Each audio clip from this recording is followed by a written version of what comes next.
Stranger Things took the world by storm in 2016 with its nostalgic science fiction mystery that ultimately changed the formula for how Netflix gauged success for their platform. Stranger Things was born from the brains of Matt and Ross Duffer, aka the Duffer Brothers. Inspired by Spielberg classics like E.T., The Goonies, Stephen King horror, and even Silent Hill, and more importantly enough, Dungeons & Dragons, their goal was to create a show that blended supernatural horror with deep nostalgia and real emotional storytelling. Netflix picked up the show in 2015, and probably one of the best decisions they ever made. What started as a risky genre mashup became one of the biggest cultural phenomenons of the decade, launching careers, igniting fandoms, and reviving our obsession with synth music and alphabet Christmas lights. Now, with the show getting its final season after almost a decade, I've wanted to revisit the origin of where it all started. I went back and watched seasons 1 through 4, and as I watched it, something became more and more evident that this show shouldn't have got a second season. And I know it might come off as a typical hater when I say things like that, but hear me out, because it's not for the reasons that you think. And before you start with the hate comments, I just want to say that I genuinely believe that this is one of the best shows that has come out of this generation. There are plenty of aspects to the season that honestly wrap things up that didn't need a follow-up, and honestly, I had no confidence that the show was going to top it. And this is a hill I'm willing to die on. I'm going to be getting into the specifics of it and break down key points about the show. And who knows, you'll probably agree with me by the end of it, to be honest. Let's do a quick breakdown of season 1 and what the show did well so you'll see what I mean. Set in the fictional town of Hawkins, Indiana in 1983, the series opens with 4 friends, Mike, Dustin, Lucas, and Will. After a late night D&D session,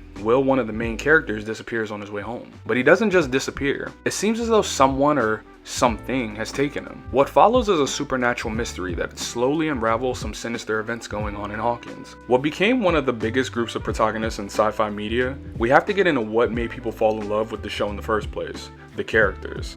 We have Mike Wheeler, the brave and loyal leader of the crew who we spend most of our time with in the first season as he tries to figure out what's going on with Will and his disappearance. Then there's Lucas Sinclair, the skeptical and headstrong member of the group who frequently challenges the ideas of the group and represents caution within the group. And of course you have Dustin Henderson, who serves as the comic relief of the group with a big heart and a potty mouth, which is typical of a kid of his age.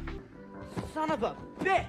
No, I hate this overpriced bullshit! Son of a bitch! Piece of shit! Then there's Will Byers, the quiet, sensitive kid who became the center of it all, who honestly we don't spend a lot of time with in this season due to reasons. But his presence is felt throughout the show with little clips of him communicating back to his mom. Will's role in the story is the catalyst for the way things progress throughout the story, with the primary question being, what happened to Will? And as viewers, we stay invested as what we think at first is just a story of a kidnapping, when in fact it's much more strange than that.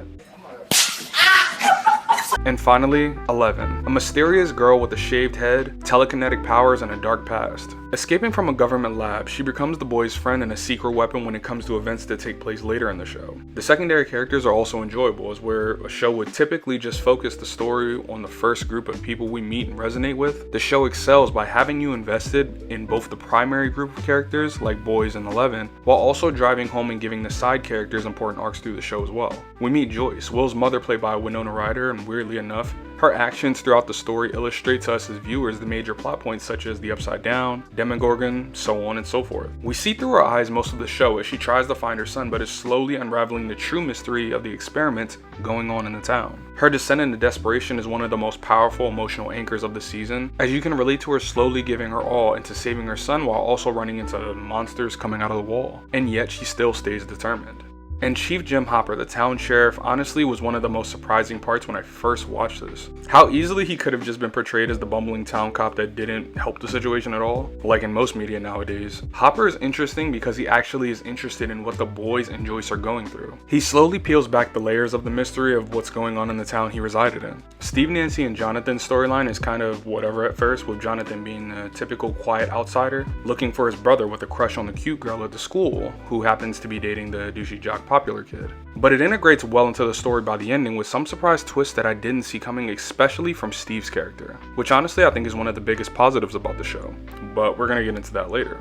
The characters in the story give a sense of heart that a lot of shows lack, especially in the first season, but where would the characters be without a good story? You see, Will didn't just vanish, he was taken into another dimension known as the Upside Down, a cold, toxic mirror of our world crawling with decay and something else. Enter the Demogorgon, a faceless predator from the Upside Down. It's connected to the mysterious Hawkins National Laboratory, a shady government facility experimenting on psychic children, including 11. Joyce begins receiving strange signals like flickering lights, voices in the wall. Everyone thinks she's crazy, but we as viewers know she's not. She's communicating with Will, who's still alive, trapped in the Upside Down. Mike and the gang hide Eleven in a basement while trying to find Will. Along the way, Eleven reveals her dark past. Raised in isolation, forced to contact another dimension, and later being discovered to accidentally opening the very gate that let the monster in that led to Will's disappearance. Meanwhile, Nancy, Mike's sister, teams up with the loner Jonathan to investigate the disappearance of her best friend Barb. Yes, justice for Barb. They uncover evidence of the creature and the lab's involvement that no one in the town had any idea of. As the threads tighten, alliances are formed, and the story plays the two plot lines flawlessly simultaneously as Hopper and Joyce infiltrate the Hawkins lab. Nancy and Jonathan go after the Demogorgon while Eleven gets closer to the truth that she was trying to escape from. In the emotional and explosive finale, the group sets a trap for the monster at the Hawkins Middle School. Armed with bear traps, lights, and wrist rockets, the kids face a real-life horror. In the final act of sacrifice, Eleven confronts the Demogorgon, and with a burst of psychic power, she disintegrates it, but also vanishes with it. Gone just like that. Will is rescued, but he's not the same, because something came back with him. The final scene set the tone for what's to come. Hopper secretly leaves Eggos in a box in the woods, and of course it raises the question, is Eleven still out there? Will coughs up a slug in the sink during dinner with his family, and we can see that the Upside Down is far from over. Season 1 wasn't just a supernatural thriller, it's more about friendship, trauma, found family, and growing up in a world that's far scarier than any Demogorgon. The emotional core between Mike and Eleven, Joyce and Will, Hopper and his grief gives the show a heart as big as the monsters. And of course it's packed with the 80s pop culture, synth scores, VHS aesthetics, and one unforgettable alphabet wall. Stranger Things Season 1 set a new bar for the streaming television, balancing nostalgia with modern storytelling. It turned unknown actors into stars and Netflix into a pop culture titan. Whether you're watching for the first time or returning to Hawkins for a rewatch, Season 1 is where the journey begins and is still one of the best seasons in TV history.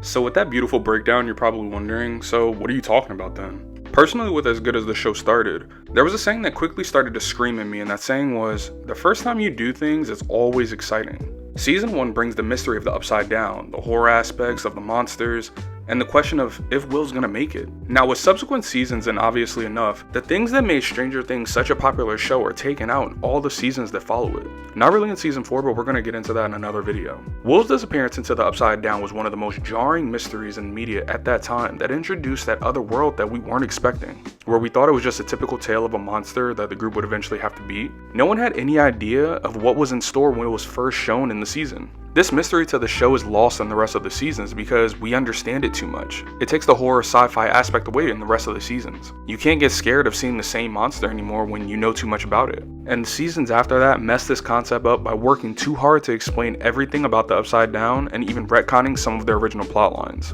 Like, I still don't know where Kylie went, and that episode is probably never gonna have a follow-up, thank God. But now that we know everything, the show loses so much steam.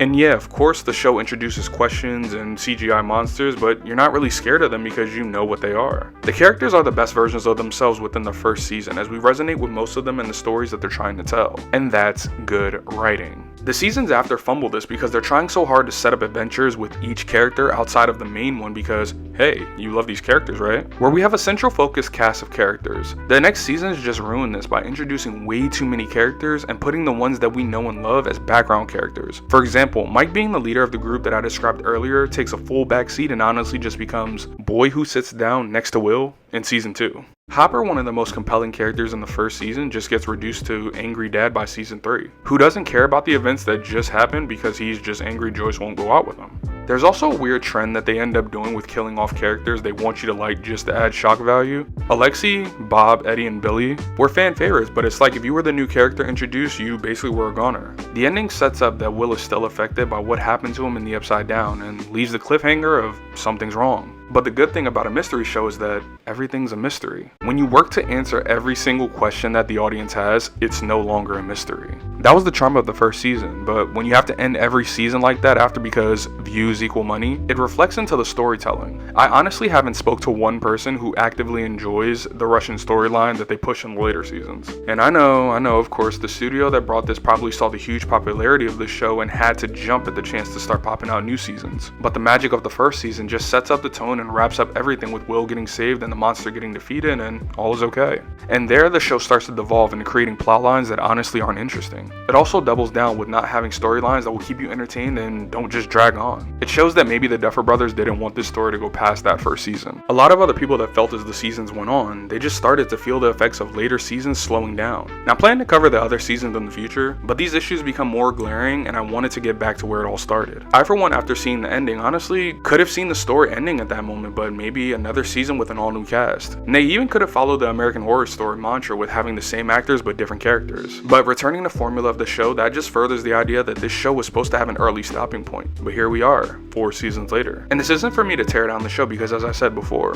I am a fan of the show. And I'll still watch the last season, but it is a breath of relief that they're concluding after 5 seasons and not just stretching it out for 10 seasons and crashing and burning by the end of it, like so many other shows nowadays. This is honestly a make or break point where I'm confident that the Duffer Brothers will be able to wrap this show up nicely and not 8 seasons later just because the studio is forcing them to keep telling a story that isn't there. We can always abide by the too much of a good thing model, and Stranger Things is definitely an aberration of what good media can be if done right. And honestly, as fans of media nowadays, we have to be able to call a spade and draw the line with some of our favorite stories being over. It does feel weird to actually say with my own mouth that Stranger Things is actually ending, but honestly, where this story has went, the energy from the other seasons could have been put into other media that the Duffer Brothers could have told. I know as fans we get crazy sometimes and want to just keep begging for the same things over and over again, but sometimes maybe it's okay to throw in the towel. Nostalgia is a powerful thing, but it can't carry a story forever. Stranger Things didn't just tap into our past, it became part of it. And even after the first season, maybe it's just time we let it stay there.